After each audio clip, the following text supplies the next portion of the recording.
कुल्हाड़ी नुमा पिलर्स के पास और वहाँ पे जाके वो बाकी के स्टोन जो उसे मिल चुके होते हैं उनको सेट करती है। वो जैसे ही उन पे पत्थर सेट कर साइन के हिसाब से जो कि कपड़े पे बने हुए थे उनके हिसाब से सेट करती है। कपड़े पे वो जो साइन बने होते हैं उसके हिसाब से उसको समझ में आती है कि जो भी साइन आमने सामने बने हैं उस हिसाब से उसने बारी बारी एक पिलर के बाद दूसरे को क्लिक करना है, तभी जाकर उसकी ये मिस्ट्री सॉल्व हो सकेगी। लेकिन अगर वो इस दौरान किसी एक भी बटन को गलत प्रेस करती है तो उसके कुल्हाड़ी नीचे जाने के बजाय वापस ऊपर निकल आती है।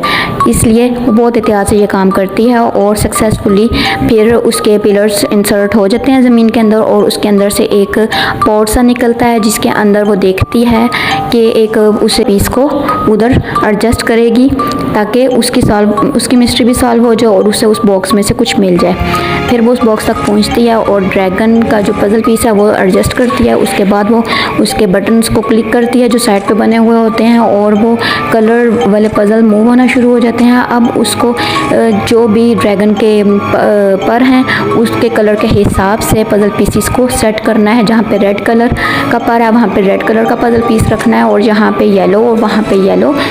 इस तरह से उसे पर्पल वाले स्टोन को बिल्कुल पर्पल वाले विंग के कॉर्नर पे लेके जाना है। जैसे ही वो स्टोन्स को सही से सेट करती है, पज़ल पीसेस को सेट करती है, पिलर्स वाली मिस्ट्री सॉल्व की थी जहाँ पे एक पॉट उसे नज़र आया था। अब वहाँ पे वो ही कीमती मोती फिक्स करती है जो कि उसे छत की मिस्ट्री सॉल्व करने से मिला था। जैसे ही वो कीमती मोती फिक्स करती है तो सामने दीवार पे एक अजीब सा भूत नमूदार होता है।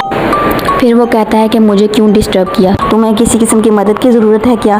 तो फिर जिमी की मम्मा उसको अपनी सारी स्टोरी बताती है और फिर वो भूत उसको बोलता है कि मैं तुम्हारी मदद कर सकता हूँ लेकिन अगर तुम मेरी मदद करो तो। फिर वो जो भूत होता है वो उसको बताता है जिमी की मम्मा को कि मैं यहाँ पे असल में पहाड़ों का भूत हूँ और यहाँ पे जितनी भी केव्स बनी हुई हैं, गार बने हुए हैं, उनके अंदर जितनी भी जानदार चीज़ें हैं उनको लाइफ फीड करना मेरा काम था। और फिर एक दिन यहाँ पर डेविल आया और मेरी सारी ताकत ख़त्म हो गई और अब कुछ ही अर्से में मैं एक बेजान पत्थर बनने वाला हूँ और अगर तुम मुझे एक लाइफ पोशन ला देती हो तो मेरी स्ट्रेंथ वापस आ जाएगी, मेरी सारी ताकत वापस आ जाएगी और मैं तुम्हारी मदद करने के काबिल हो जाऊँगा। ये कहते ही वो भूत गायब हो जाता है और फिर जिमी की मम्मा उस मोती को गौर से देखती है तो वहाँ से उसे एक कॉग मिलता है, वुडन कॉग मिलता है जो कि उसने आगे वाले एक रूम में एक पज़ल देखा था।